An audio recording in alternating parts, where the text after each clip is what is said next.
अस्सलाम वालेकुम dear students, मैं हूं आपकी टीचर डॉक्टर अनम और आज हम पढ़ेंगे लॉ ऑफ इंडिपेंडेंट असॉर्टमेंट के बारे में।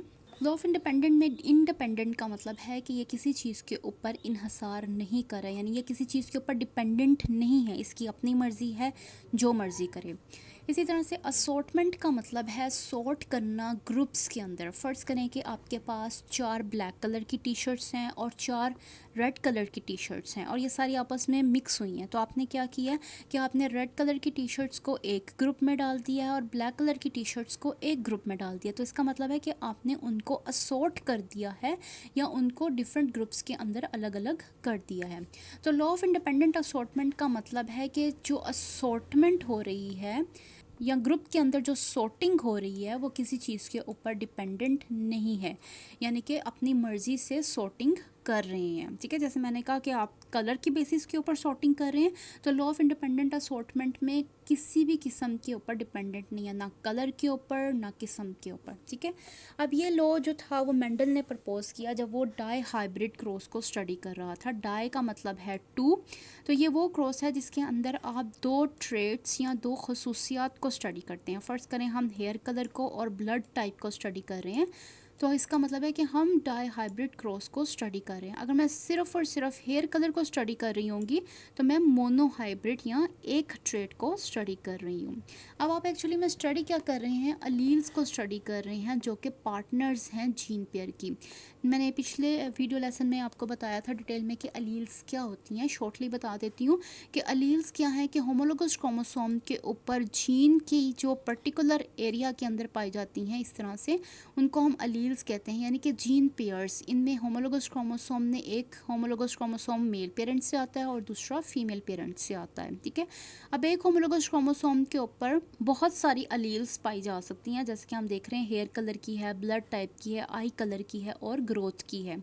ठीक है, अब लॉ ऑफ इंडिपेंडेंट असॉर्टमेंट के मुताबिक कि दो कॉन्ट्रास्टिंग पेयर ऑफ ट्रेड्स दो मुख्तलिफ खसूसियात को एक क्रॉस के अंदर स्टडी कर रहे हैं, तो उसकी अलील्स एक दूसरे से इंडिपेंडेंटली अलग होंगी। यानी कि हेयर कलर की और ब्लड टाइप की अलील्स फ़र्ज़ करें दोनों यहाँ पर इस तरह से पाई जा रही हैं। ठीक है, अब ये हेयर कलर की अलील ने ये नहीं करना कि भाई मैं चूँकि ब्लड टाइप के साथ इस तरह वाले ब्लड टाइप के साथ पाई जा रही हूँ तो मैंने इसके साथ ही हर जगह पे जाना है। नहीं, इसकी अपनी मर्ज़ी है, वो चाहे तो इस तरफ के गेमीट में चली जाए, चाहे तो इस तरफ के गेमीट में चली जाए। इसी तरह से ब्लड ग्रुप जो है उसकी अपनी मर्ज़ी है, वो चाहे तो इसके साथ चला जाए, वो चाहे तो दूसरे वाले के गेमीट के अंदर चला जाए, यानी कि ये एक दूसरे से इंडिपेंडेंट हैं। ऑल्दो कि वो सेम होमोलोगस क्रोमोसोम के ऊपर पाए जाते हैं, लेकिन जब आप क्रॉस करवाते हैं तो वो इंडिपेंडेंटली एक दूसरे से अलग हो जाते हैं। जैसे कि यहाँ पर हम देखते हैं कि मेरे पास दो पौधे हैं, एक में मेरे पास राउंड शेप येलो सीड्स हैं। राउंड शेप एक खसूसियत हो गई, येलो कलर जो है वो दूसरी खसूसियत होगी। यानी कि हम क्या स्टडी कर रहे हैं, डाई हाइब्रिड क्रॉस को स्टडी कर रहे हैं जिसके अंदर मेरे पास येलो कलर के राउंड सीड मौजूद हैं, जबकि दूसरे प्लांट के अंदर रिंकल शेप में सब्ज़ रंग के बीज जो हैं वो मौजूद हैं। मैं क्या करती हूँ कि मैं इन दोनों प्लांट्स को आपस में क्रॉस करवाती हूँ, तो इनकी जो अलील्स हैं यहाँ पर आप देख सकते हैं, आर आर जो है वो राउंड शेप के लिए और वाई वाई जो है वो येलो के लिए। इसी तरह से स्मॉल आर रिंकल के लिए और स्मॉल वाई जो है वो ग्रीन के लिए। अब ये एक दूसरे से अलग होंगी इंडिपेंडेंटली। यहाँ पर चूँकि दोनों हमारे पास सेम है तो हमारे पास नेक्स्ट गेमीट्स भी कैपिटल आर और कैपिटल वाई के साथ आ जाते हैं। इसी तरह से यहाँ पर चूँकि सेम है तो हमारे पास स्मॉल आर और स्मॉल वाई आ जाएगा दोनों गेमीट्स के अंदर। अब अगर ये गेमीट्स एक दूसरे के साथ रैंडमली फ्यूज़ करते हैं तो हमारे पास नेक्स्ट जनरेशन के अंदर क्या आएगा कि ये जो कैपिटल आर वाई वाला है वो स्मॉल आर वाई के साथ फ्यूज़ कर जाएगा इस तरह से। ठीक है, तो हमारे पास जो F1 जनरेशन है उसके अंदर जो पौधे बन रहे हैं उसमें capital R, small R, capital Y और स्मॉल आई है। अच्छा, अब आप देखें, आप इसको फ़र्ज़ करें मैं कहती हूँ कि ये मेरा एक था, ठीक है, और ये मेरा दूसरा वाला जो ये था इस तरह से। लेकिन आप जब आप इसको लिखेंगे ग्रुप्स के अंदर लिखेंगे तो आपने कोशिश करनी है कि आप इसको capital R, small R, capital Y और स्मॉल y में लिखें। इससे क्या फ़ायदा होगा आपको कि आपको पता चल जाएगा कि आपके ये ट्रेट के लिए किस तरह की अलील्स हैं और इस ट्रेट के लिए किस तरह की अलील्स हैं। फिर आपको फाइंड करना आसान हो जाएगा कि भाई कैपिटल R है तो राउंड होगा, कैपिटल Y है तो येलो होगा, ठीक है। इसलिए हम इसको इस तरह से लिखेंगे। सिमिलरली ये वाला गमीट जो है वो जब दूसरे गमीट के साथ फ्यूज़ करेगा तो हमारे पास ये वाला कॉम्बिनेशन आ जाएगा। इसी तरह इसका जो दूसरा गमीट है वो वाला भी फ्यूज़ करेगा तो हमारे पास सेम कॉम्बिनेशन के आ जाएंगे क्योंकि हेट्रोजाइगस नहीं है। अच्छा, अब हमारे पास F1 जनरेशन में से फ़र्ज़ करें मैं कोई भी दो प्लांट ले लेती हूँ। मैंने ये 1 प्लांट लिया और ये सेकंड प्लांट लिया। अब जब इनकी गमीट फॉर्मेशन होगी, यहाँ पर आप क्लियरली देख सकते हैं लॉ ऑफ इंडिपेंडेंट असॉर्टमेंट को। वो किस तरह से कि यहाँ पर आप देखें जब इनके गमीट्स बन रहे हैं तो ये जो कैपिटल R है ये कैपिटल Y के साथ भी गया है और ये स्मॉल y के साथ भी गया है, यानी कि ये इंडिपेंडेंटली असॉर्ट हुआ है। उसने ये नहीं किया कि भाई चूँकि ओरिजिनली मैं कैपिटल y के साथ था तो मैंने हमेशा उसके साथ ही रहना है, नहीं, क्योंकि वो इंडिपेंडेंट है, वो किसी पे डिपेंडेंट नहीं है। इस वजह से कैपिटल R जो है वो कैपिटल Y के साथ भी जा सकता है और वो स्मॉल y के साथ भी जा सकता है।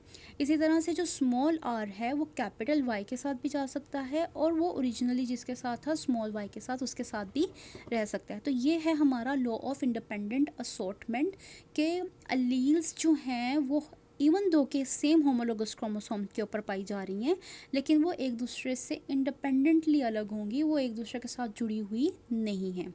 अब अगर हम इन गमीट्स को रैंडम फर्टिलाइजेशन से मिलाते हैं तो हमारी F2 जनरेशन में क्या होगा कि ये जो हमारा एक गमीट है ये सेकंड प्लांट के जो 4 गमीट्स हैं इनमें से किसी के साथ भी फ्यूज़ कर सकता है। फ़र्ज़ करते हैं कि ये वाला जो है इसके साथ फ्यूज़ करता है पहले वाले के साथ, तो हमारे पास capital R capital R capital Y आ गया।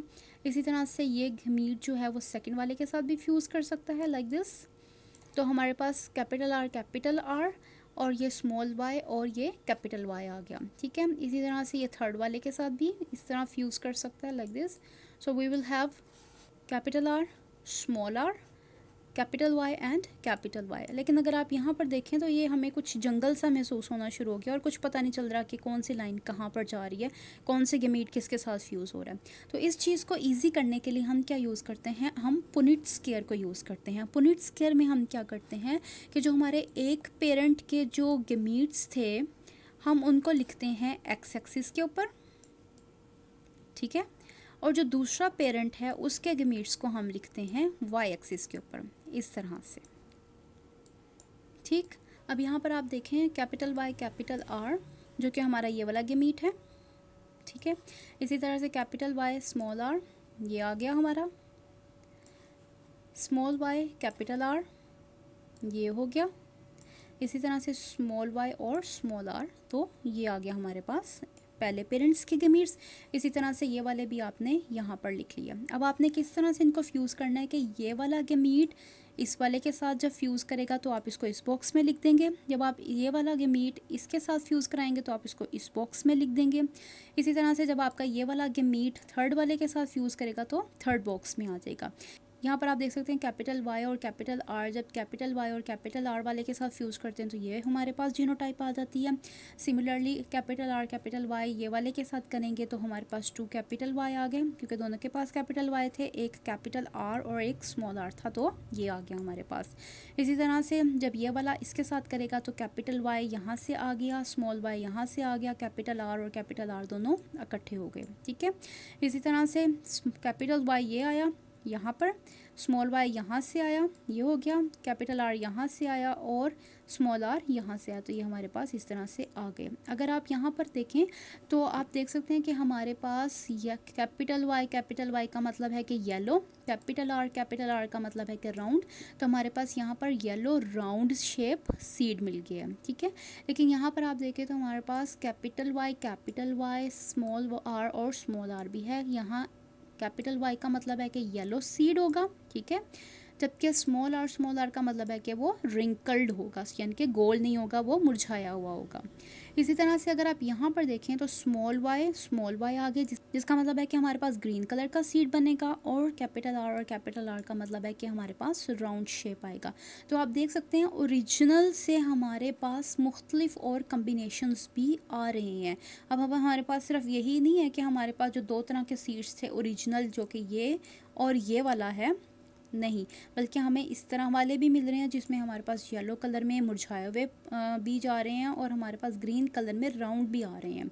तो ये किस वजह से हुआ है? क्योंकि जो अलील्स थी वो एक दूसरे से इंडिपेंडेंटली असॉर्ट हुई थी, यानी कि उन्होंने अपनी मर्ज़ी की जहाँ पर जिसके साथ जाना चाहती हैं वो जा सकती हैं। अच्छा, जिसकी वजह से हमारे पास 9 yellow round, 3 green round, 3 wrinkled yellow और 1 रिंकल्ड ग्रीन सीड्स आ जाते हैं। और ये हमारे पास फिनोटिपिक रेशो है जो कि 9:3:3:1 है, यानी कि लॉ ऑफ इंडिपेंडेंट असॉर्टमेंट की जो फिनोटिपिक रेशो है वो हमारे पास ये वाली आ जाती है।